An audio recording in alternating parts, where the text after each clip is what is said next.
હવે આપણે કેટલા હેતુલક્ષી પ્રશ્નો જોઈ લઈએ.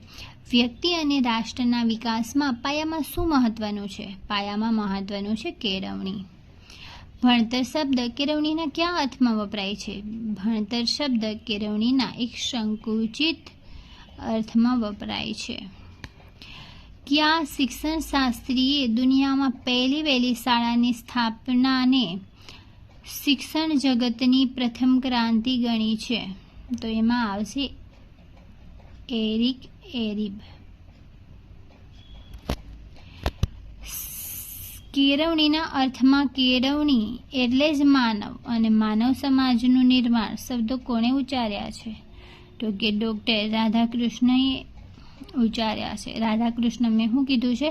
તો કે કેળવણી એટલે જ માનવ અને માનવ સમાજનું નિર્માણ. બિનસાંપ્રદાયિકતા અને સ્વતંત્રતા એ કેવું ધ્યેય છે? તો કે એ એક રાષ્ટ્રીય ધ્યેય છે. નથી કોઈ રાજકીય, નથી વ્યક્તિગત કે નથી સામાજિક, એક રાષ્ટ્રીય ધ્યેય છે. એના પછી એજ્યુકેશન શબ્દ કઈ ભાષાના શબ્દમાંથી ઉદ્ભવ્યો છે? તો કે લેટિન ભાષામાંથી. ખાસ યાદ રાખજો, એજ્યુકેશન શબ્દ લેટિન ભાષામાંથી ઉદ્ભવ્યો છે. જ્હોન ડ્યુઈના મતાનુસાર કેળવણી એ જીવન માટેના પૂર્વ તૈયારી નથી, પરંતુ સ્વયં જીવન છે. જ્હોન ડ્યુએ બહુ જ બડી વાત કીધી છે કે કેળવણી એ શું છે? તો કે કેળવણી એ જીવન માટેની કોઈ પૂર્વ તૈયારી નથી, પરંતુ સ્વયં જીવની એ. તાલીમ માટે નીચેના પૈકી કયું વિધાન અસહસંબંધિત છે?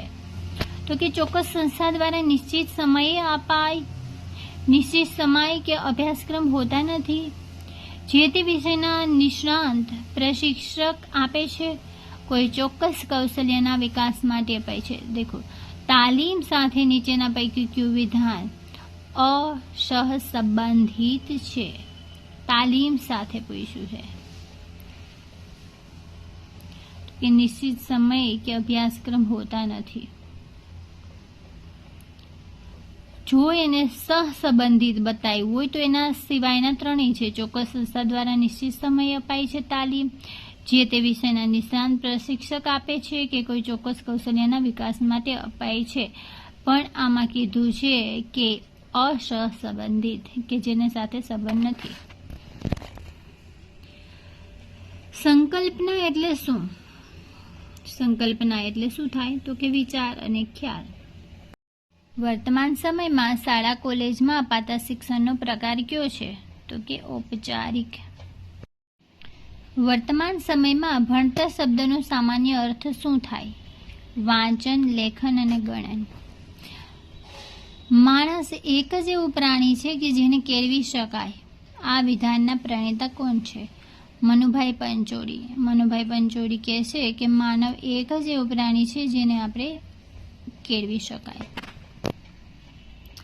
પાશ્ચાત્ય દર્શનશાસ્ત્રોના મતાનુસાર કેળવણી એટલે વ્યક્તિનો સર્વાંગી વિકાસ. પાશ્ચાત્ય દર્શનશાસ્ત્રોના મતાનુસાર કેળવણી કેને કહેવાય? તો કે વ્યક્તિનો સર્વાંગીણ વિકાસ. કોના મતાનુસાર માનવીને ચરિત્રવાન અને જગતને ઉપયોગી બનાવે તેને જ કેળવણી કહેવાય? કેને આવું કીધું રહેશે? જોને ચરિત્રવાન અને જગતને ઉપયોગી બનાવે તેને જ કેળવણી કહેવાય. તો કે યાજ્ઞવલ્ક્યે કીધેલું છે. યાજ્ઞવલ્ક્યે કીધેલું છે કે જેમાં માનવને ચારિત્રવાન બનાવે અને જગતને ઉપયોગી બનાવે તેને જ કેળવણી કહેવાય. શિક્ષણ એટલે બ્રહ્મજ્ઞાન, આત્મજ્ઞાન અને નિષ્કામ કર્મની ભાવનાનું સૂચન કયા પુસ્તકમાં છે? તો કે ભગવદ્ ગીતાની અંદર કીધેલું છે કે શિક્ષણ છે એ બ્રહ્મજ્ઞાન, આત્મજ્ઞાન અને નિષ્કામ કર્મની ભાવનાથી અપાવવું જોઈએ. સ્વામી વિવેકાનંદના મતાનુસાર કેળવણી એટલે શું? તો કે માનવીની સંપૂર્ણ વ્યક્તિમત્તાનું પ્રગટીકરણ એટલે કેળવણી. 17. વિકાસાન્મુખ આત્માની અંતર્ગત શક્તિઓ દ્વારા પૂર્ણતાની પ્રાપ્તિ. કેળવણીનો અર્થ કોણે આપ્યો? વિકાસાન્મુખ આત્માની અંતર્ગત શક્તિઓ દ્વારા પૂર્ણતાની પ્રાપ્તિ કેને આપ્યો? તો કે મહર્ષિ અરવિંદે આપેલો છે. મહર્ષિ અરવિંદે આત્માને મહત્વ આપ્યું છે. કેળવણી વિશેનું ભારતીય ચિંતન પાશ્ચાત્ય ચિંતનોમાં શાનો ઉમેરો કરે છે? આત્મ સાક્ષાત્કાર, વિકાસ, આધ્યાત્મિક અને ચારિત્ર નિર્માણ.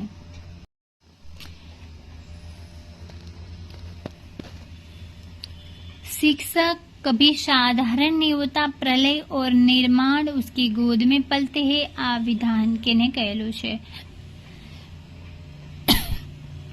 આ વિધાન કહેલું છે ચાણક્યએ. સંસ્કૃત ભાષામાં શિક્ષણ શબ્દ કઈ ધાતુ પરથી બનેલો છે? તો કે શિક્ષ ધાતુ પરથી બન્યો છે.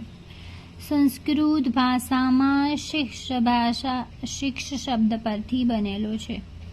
શિક્ષ ધાતુ પરથી.